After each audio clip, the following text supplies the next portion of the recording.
The stars looked different now.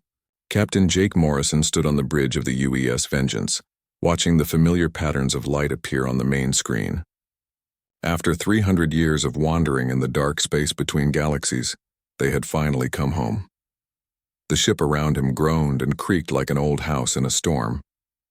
Every wall bore the scars of countless battles. Burn marks from alien weapons ran along the corridors like dark rivers. The Vengeance had been humanity's last warship when they were forced to leave.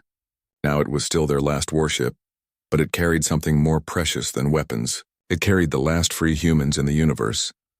"Captain, we're getting reading," said Chief Navigator Lisa Harper from her station. Her fingers danced across the control panel, her face lit by the blue glow of the displays. "We're definitely back in the Milky Way. Outer Rim, Sector 7. Morrison nodded slowly. Lisa had been born on this ship during their long exile. She had never seen Earth, never breathed real air or felt rain on her face. But she knew these star charts better than anyone.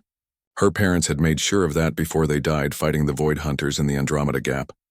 "Any signs of human activity?" Morrison asked. Lisa's face fell. "Nothing, sir. The old colony worlds, they're all silent." The bridge fell quiet except for the steady hum of the ship's engines. Morrison looked around at his crew. These 2,000 souls were all that remained of humanity's great fleet. When the Galactic Council had declared humans too dangerous to exist in civilized space, most had surrendered. They had believed the lies about relocation and peaceful exile. Morrison had known better. He had taken his ship and as many people as he could carry and fled into the darkness between galaxies. For 3 centuries they had fought aliens who hunted them for sport. They had raided pirate bases for supplies. They had survived when everyone said it was impossible. "Sir," Commander Ryan Blake called from the tactical station. His voice was tight with tension. "We've got company." The main screen shifted to show 6 sleek alien ships moving toward them. Morrison recognized the design, hegemony patrol vessels. The same species that had voted to destroy humanity still controlled this part of space. "Red alert," Morrison ordered. "All hands to battle stations."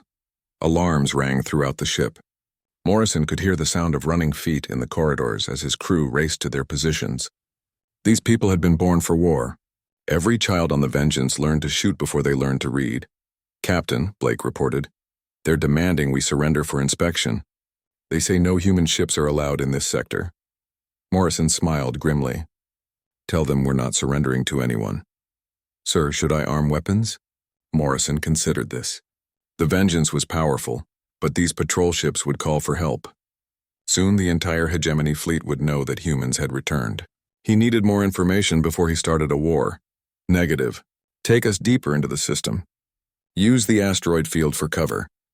Lisa's hands flew over her controls. The ship turned and accelerated toward a cluster of spinning rocks. The hegemony ships followed, but they moved carefully. Morrison knew they were scared. Even after 300 years, aliens still feared human unpredictability. As they moved through the asteroids, Morrison watched the tactical display. The patrol ships were staying back, probably calling for reinforcements. Good. That would give him time to think. "Oracle," Morrison said to the ship's AI. "Begin deep scans of this system. Look for any signs of human life." The computer's voice filled the bridge. Oracle had been with them since the beginning, learning and growing smarter with each passing year. "Scanning, Captain. Initial sweep shows no human settlements in this system." Morrison felt his heart sink. He had hoped that maybe, somewhere, some humans had survived. But every world they approached seemed dead and empty. Then Oracle spoke again. "Wait, I am detecting something unusual. There are faint biological signatures on the 3rd planet. Very faint, but they could be human." The bridge erupted in excited whispers. Morrison held up his hand for silence. "Are you certain?" 60% probability, Captain." The signatures are underground, approximately 2 kilometers below the surface. The readings are consistent with human DNA patterns. Morrison stared at the planet on the screen. It was an ugly brown world, covered in mining equipment and industrial structures. He could see alien ships moving back and forth, hauling cargo to orbital platforms. A mining world, Blake observed. What would humans be doing down there? Morrison's jaw tightened as understanding dawned on him. They're not there by choice. The truth hit the bridge crew like a physical blow. After 300 years of believing they were the last free humans, they had found others. But those others were slaves. Captain, Lisa said quietly. The patrol ships are moving to intercept us again. They've got reinforcements coming. Morrison looked at the tactical display. More alien ships were appearing at the edge of the system. Soon they would be outnumbered 10-1. The smart thing would be to run. Take the Vengeance back into dark space and pretend they had never found this place. But there were humans down there. His people. They had survived 3 centuries of slavery while he had been free among the stars. How could he abandon them now, sir? Blake was waiting for orders. Morrison thought of all the battles they had fought in the void. All the friends they had lost. All the children who had been born and died without ever seeing their home galaxy. They had endured everything because they believed humanity still had a future. Now he knew that future included more than just the people on his ship. Plot a course for the mining world, Morrison ordered. We're going to take a closer look. Captain, with respect, we're not equipped for a rescue mission, Blake said. We barely have enough power for our shields and our weapons are only working at 60%. Morrison turned to face his crew. These people had followed him across the universe. They trusted him with their lives. Now he was asking them to risk everything for strangers they had never met. 300 years ago, the galaxy tried to wipe us out, Morrison said. They thought they succeeded, but we survived. We grew stronger. We learned to fight in ways they never imagined. He looked at each face on the bridge. Young Lisa, who dreamed of seeing Earth. Blake, who had lost his entire family in the hegemony purges, all of them carrying the weight of their species' survival. If there are humans down there, they're our responsibility. We're the only ones who can save them. And maybe? Morrison paused, thinking of the signal they would send across the galaxy. Maybe it's time the universe learned that humanity is still alive. The crew looked at each other. Morrison could see the fear in their eyes, but also something else. Hope. For the first time in centuries, they weren't just running or hiding.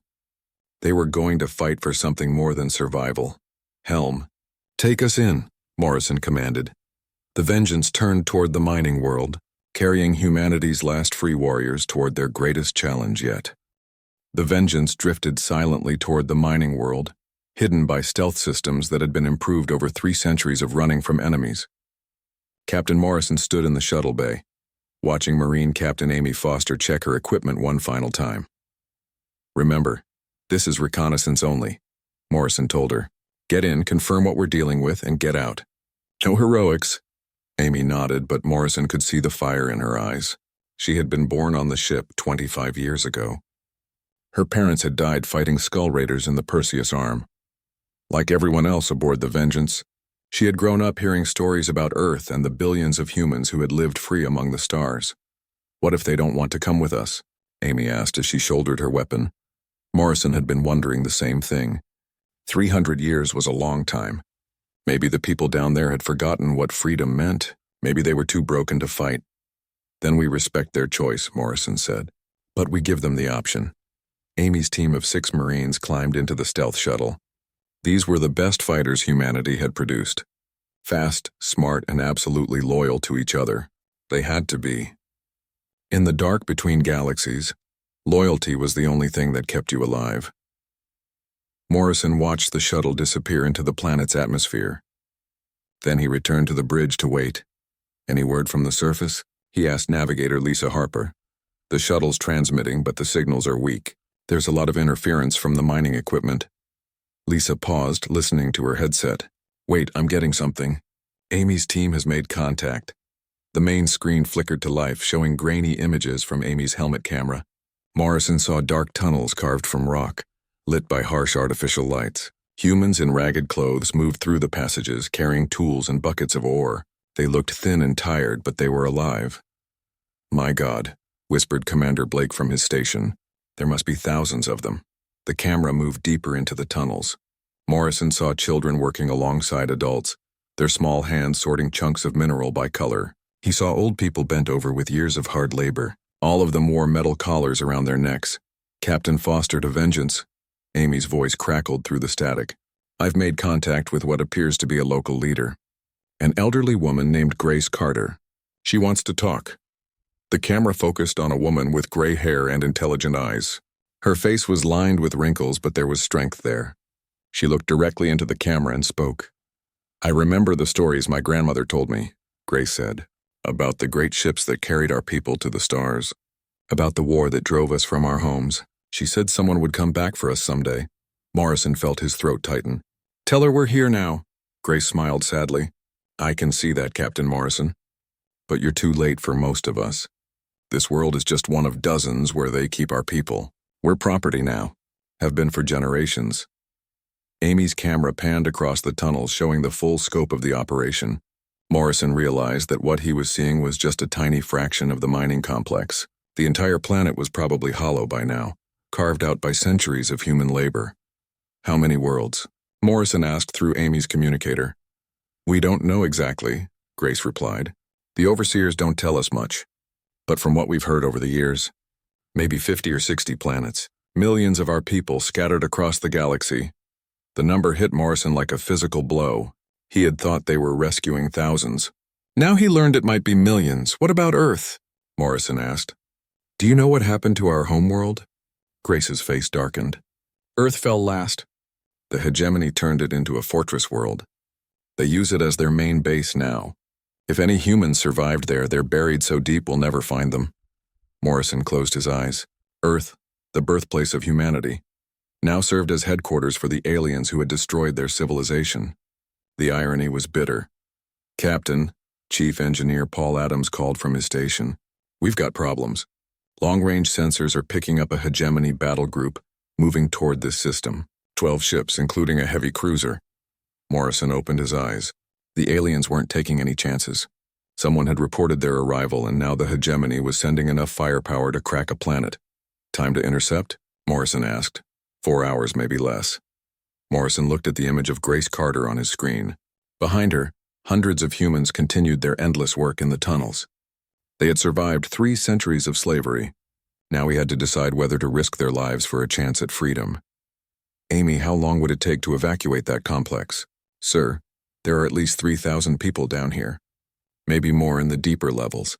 It would take days to get them all out, and we'd need transport ships we don't have. Morrison felt the familiar weight of command settling on his shoulders. Every decision could mean the difference between life and death for his people. During the long exile, he had learned that sometimes there were no good choices, only necessary ones. Grace, Morrison said into the communicator, we can't take everyone with us today. But we can take some, your strongest fighters, your smartest leaders, people who can help us plan the liberation of other worlds. Grace nodded slowly. I understand, Captain. We've waited 300 years. We can wait a little longer, but... She looked directly into the camera again. Promise me you won't forget about us.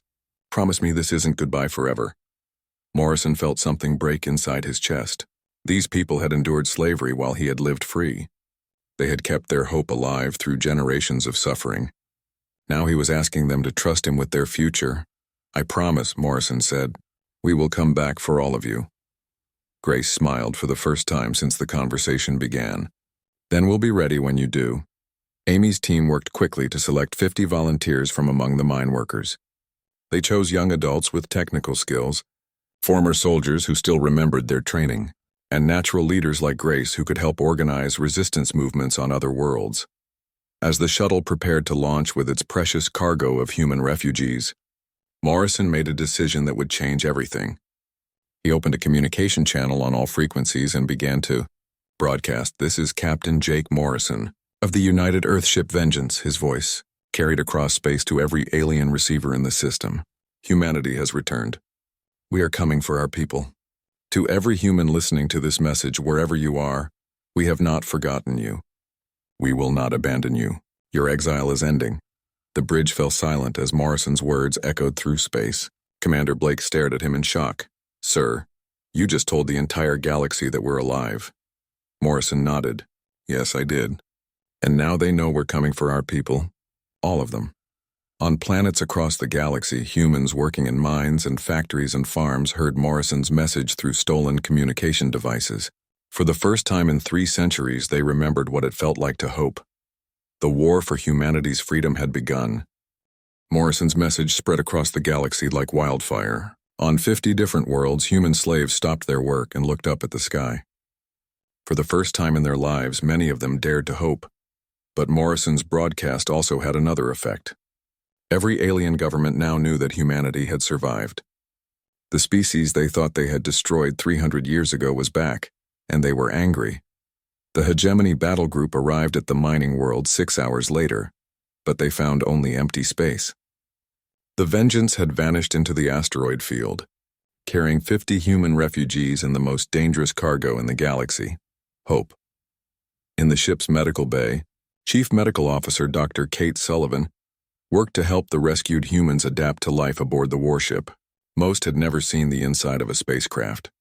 Many were malnourished and weak from years of hard labor, but their eyes burned with a fire that reminded Morrison of his own crew. "Captain," Grace Carter said as Morrison visited the medical bay, "you need to know something about the hegemony's plans." Morrison sat beside the old woman's bed. During her years in the mines, Grace had overheard many conversations between the alien overseers. She had learned things that made Morrison's blood run cold. "They've been using us for more than just labor," Grace explained. "The aliens have been studying our genetics, trying to understand why humans are so adaptable. They want to make themselves stronger by stealing our abilities." Dr. Sullivan looked up from her medical scanner. "That would explain some of the readings I'm getting from our refugees. They've all been subjected to regular blood tests and genetic sampling." Morrison felt rage building in his chest. It wasn't enough that the aliens had enslaved his people. They had also been using them as laboratory animals. "There's something else," Grace continued. "The hegemony is scared. More scared than they want to admit. Your message has reached every human population in the galaxy. Revolts have already started on 3 worlds. Morrison smiled grimly. He had hoped his broadcast would inspire resistance, but he hadn't expected it to happen so quickly. "Where?" Morrison asked. Grace closed her eyes, remembering. New Carthage, Kepler Prime, and Titan 7. The overseers were talking about sending military ships to crush the uprisings. Navigator Lisa Harper appeared in the medical bay doorway. "Captain, Oracle has finished analyzing the data from the mining world. I think you need to see this." Morrison followed Lisa to the bridge where the main screen displayed a 3-dimensional map of the galaxy. Red dots marked the locations of confirmed human populations. There were 67 of them. "It's worse than we thought," Lisa said quietly.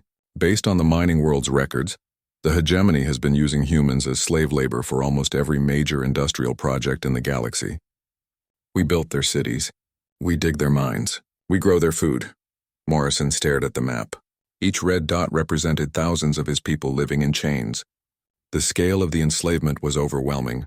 "Sir," Commander Blake called from the tactical station, "we're receiving a transmission on the emergency frequency. It's from humans on Kepler Prime."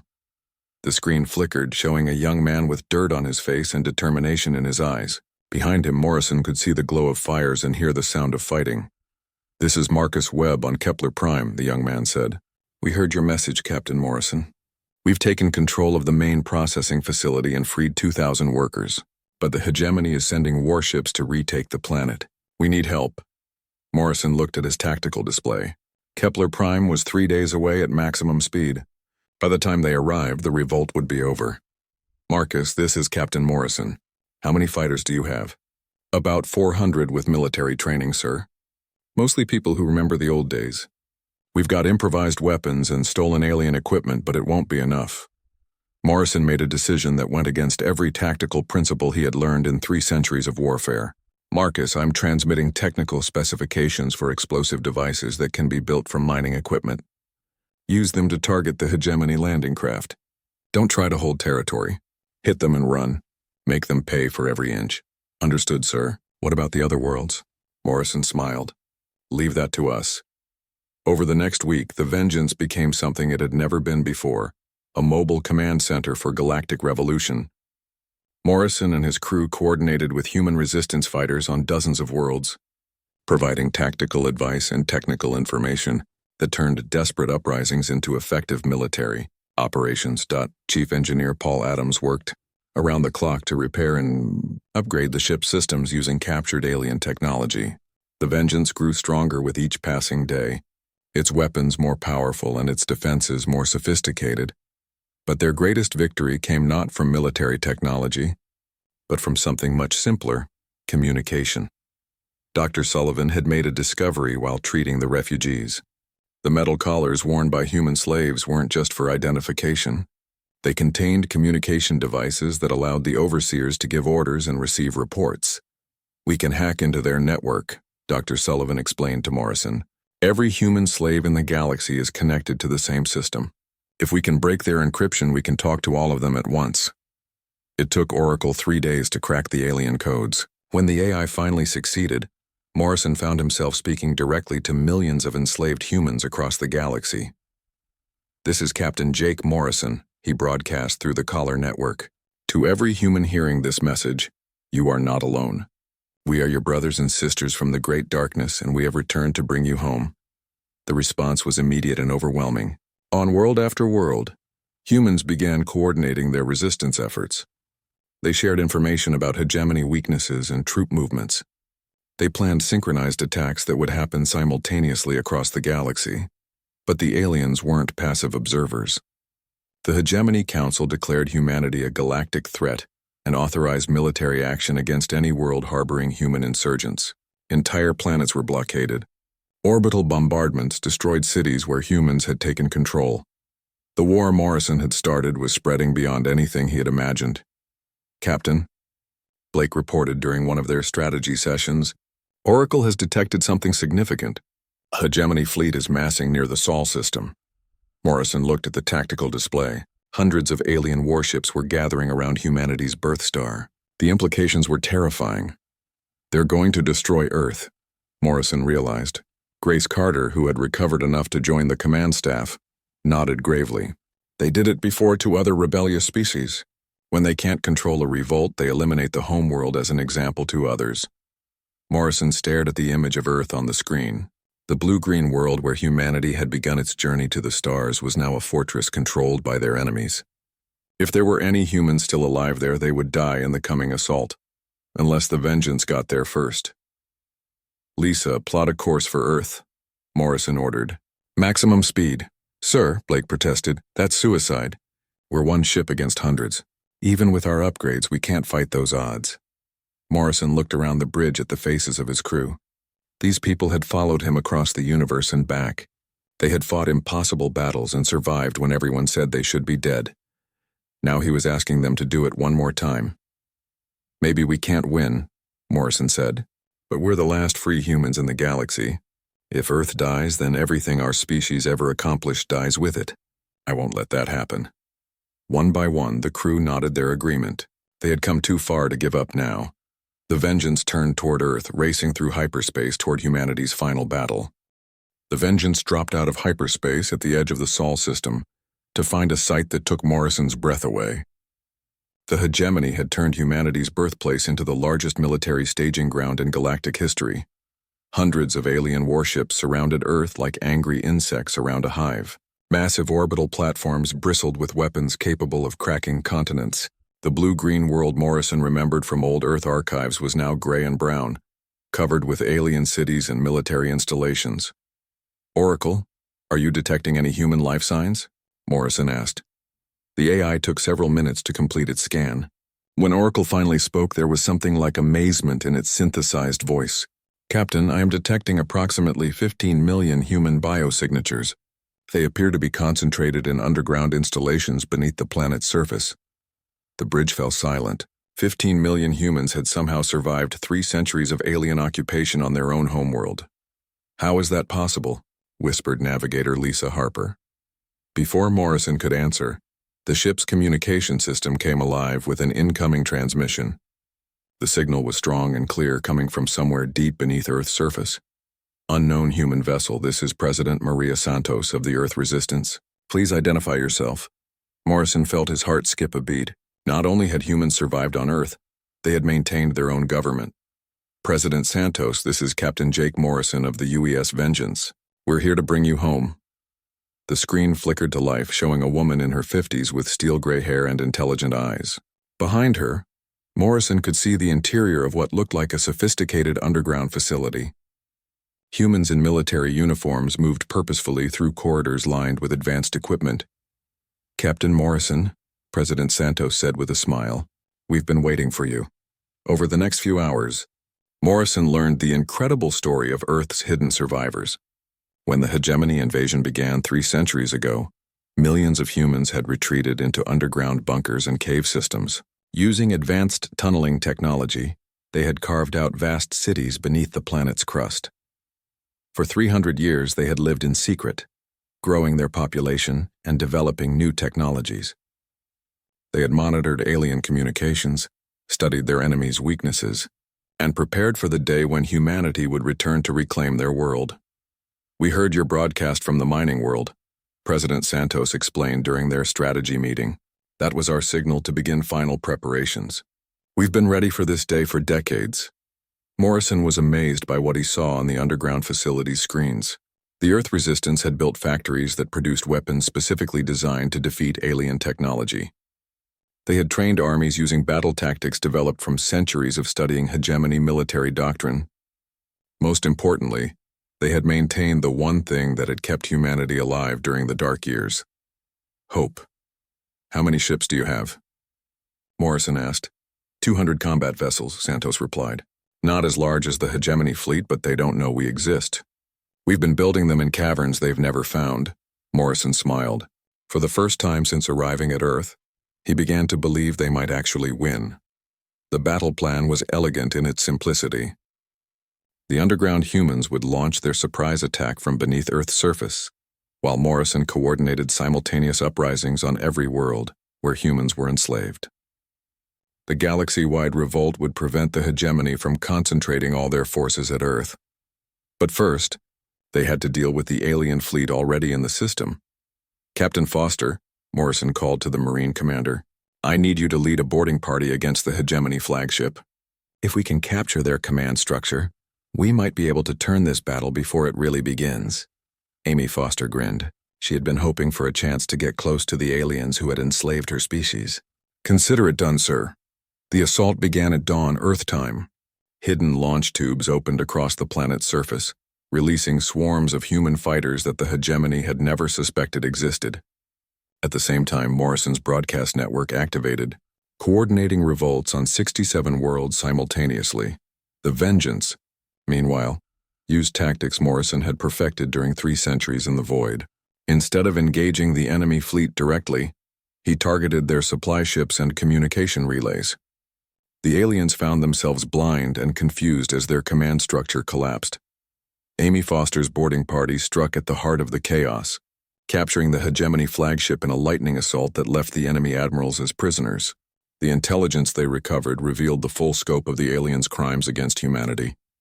Detailed records of genetic experiments, plans to eliminate human populations that were no longer useful, and contingency orders to destroy Earth if the planet could not be held. But the most important discovery was a complete list of every world where humans were enslaved. Morrison now had targets for liberation campaigns that would free his people across the galaxy. The battle for Earth lasted 18 hours. When it ended, the combined human fleets had destroyed or captured every hegemony ship in the system. The aliens who had ruled the galaxy for 3 centuries had been defeated by the species they thought they had exterminated. As Morrison stood on the bridge of the Vengeance, watching Earth's blue sky appear through the dissipating smoke of battle, he received reports from across the galaxy. Human revolts had succeeded on 43 worlds. Millions of his people were free for the first time in their lives. "Captain," President Santos said over the communication link, "there's something we need to show you." Morrison took a shuttle down to Earth's surface, landing at what had once been New York City. The alien structures built over the ruins of human civilization were already being torn down by jubilant crowds of underground dwellers who had emerged into sunlight for the first time in their lives. Santos led him to a memorial wall deep in the resistance tunnels. Carved into the stone were millions of names, every human who had died during the 3 centuries of exile and enslavement. At the top of the wall, in letters of gold, were the words, "They shall not be forgotten." Morrison read name after name, recognizing some from the old crew records of ships that had been lost during the retreat from Earth. His parents' names were there. The names of friends who had died in battles across the void. The names of children who had never lived to see their homeworld. "We kept faith," Santos said quietly. "Every generation we told the stories. We remembered where we came from and what we had lost. We knew someone would come back for us." Morrison felt tears on his cheeks. For 300 years he had carried the guilt of leaving Earth behind. Now he understood that Earth had never been lost. It had been waiting. That night, as Earth's population celebrated their liberation in the streets of their underground cities, Morrison stood alone on the planet's surface and looked up at the stars. Somewhere out there, millions of humans were still enslaved. The war was far from over, but for the first time in 3 centuries, humanity was no longer scattered and alone. They had their homeworld back. They had their strength back. Most importantly, they had each other back. The galaxy had tried to destroy them and failed. Now it was humanity's turn to reclaim their place among the stars. 6 months after the liberation of Earth, Captain Jake Morrison stood in the command center of New Geneva, humanity's rebuilt capital city. Through the massive windows, he could see the skyline of Earth rising from the ashes of alien occupation. Construction crews worked day and night to erase 3 centuries of foreign rule and restore the world to its former beauty. But Earth was just the beginning. The war to free humanity's enslaved populations had spread across the galaxy like a cleansing fire. With Earth as their base and the combined fleets of the Vengeance survivors and the underground resistance, human liberation forces struck at slave worlds with surgical precision. Admiral Morrison, President Santos said, entering the command center with a smile. Morrison had been promoted after the Battle of Earth, though he still preferred to be called Captain. The reports from the Outer Rim are encouraging. Morrison turned from the window to look at the tactical display that dominated the center of the room. Green dots now marked 47 worlds where humans lived free. Red dots still marked 19 planets where their people remained in chains. "What's the situation at Kepler Prime?" Morrison asked. Santos consulted her datapad. Marcus Webb's forces have successfully defended the planet for the past month.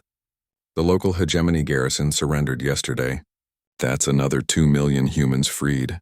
Morrison nodded, but his satisfaction was tempered by the knowledge that millions more were still waiting for rescue. Each liberation mission was a race against time. The remaining hegemony forces had begun executing human slaves rather than allow them to be freed.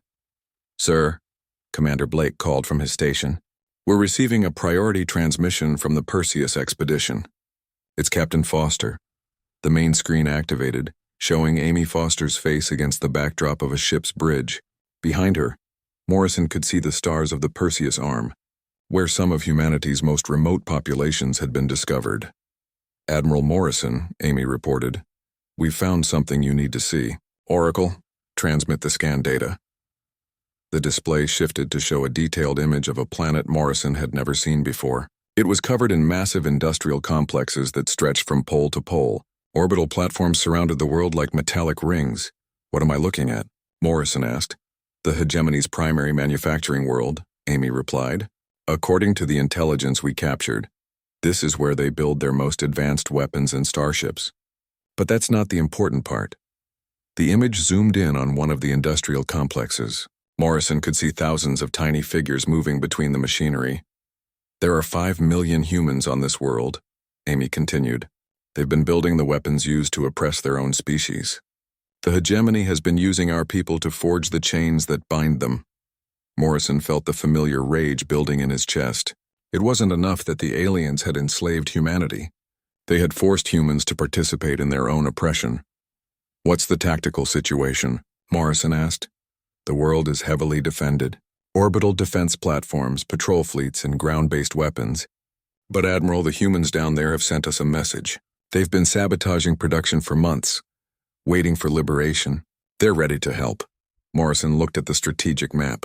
The manufacturing world was deep in hegemony territory, surrounded by enemy fleets.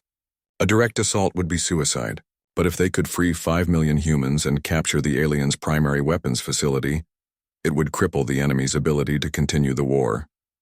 "Amy, hold position and gather intelligence. I'm coming out there with the main fleet." Morrison turned to President Santos. "I need every ship we can spare. This could be the battle that ends the war." 2 weeks later, the largest human fleet in 3 centuries gathered in the void between star systems. The Vengeance led a formation of over 300 vessels, ships from the underground resistance, captured alien craft converted to human use, and new warships built in Earth's rapidly expanding shipyards. But Morrison's most important asset wasn't military hardware. It was information. Grace Carter, the elderly woman they had rescued from the first mining world, had become humanity's most effective intelligence coordinator. Using the network of freed slaves across the galaxy, she had mapped every hegemony installation and identified sympathetic alien populations who were tired of their government's oppressive policies. "Admiral," Grace reported during the final briefing, "we've made contact with the Altarian independence movement. They're willing to provide us with safe passage through their territory in exchange for our help overthrowing the hegemony garrison on their homeworld." Morrison smiled. The galaxy's oppressed species were beginning to see humanity not as a threat, but as liberators. The hegemony had made enemies of everyone who valued freedom. The assault on the manufacturing world began with surgical strikes against the orbital defense platforms. Morrison's tactics had evolved far beyond the desperate hit-and-run attacks of the Exile years. Now he commanded disciplined fleets using strategies developed by Earth's underground military academies. The battle was fierce, but brief.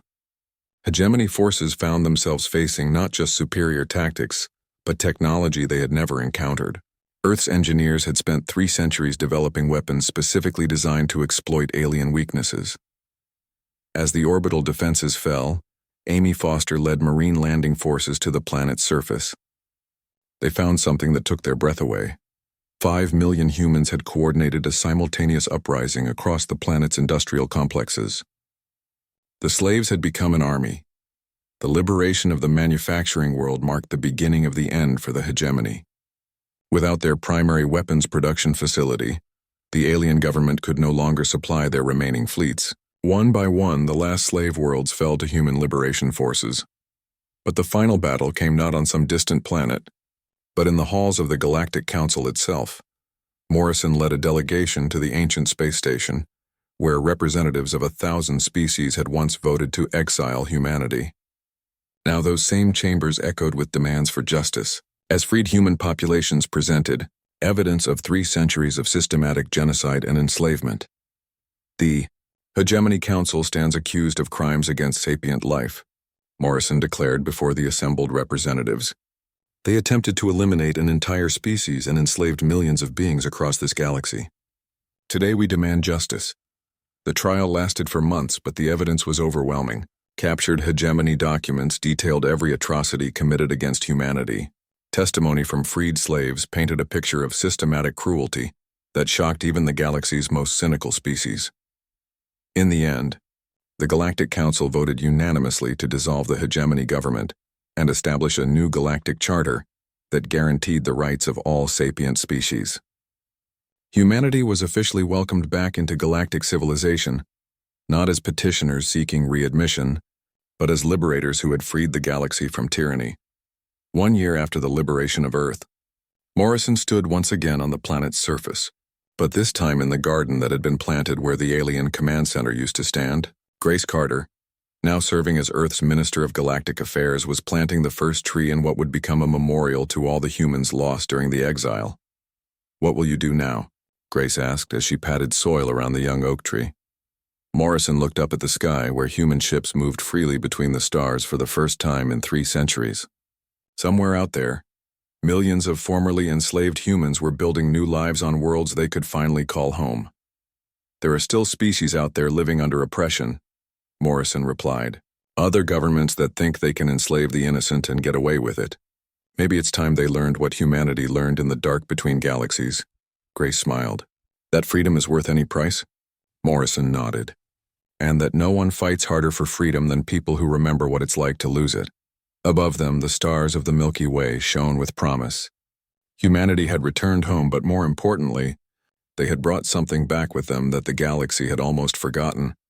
The knowledge that no force in the universe was stronger than the determination of people who refused to give up on each other. The exile was over. The real work of building a better galaxy was just beginning.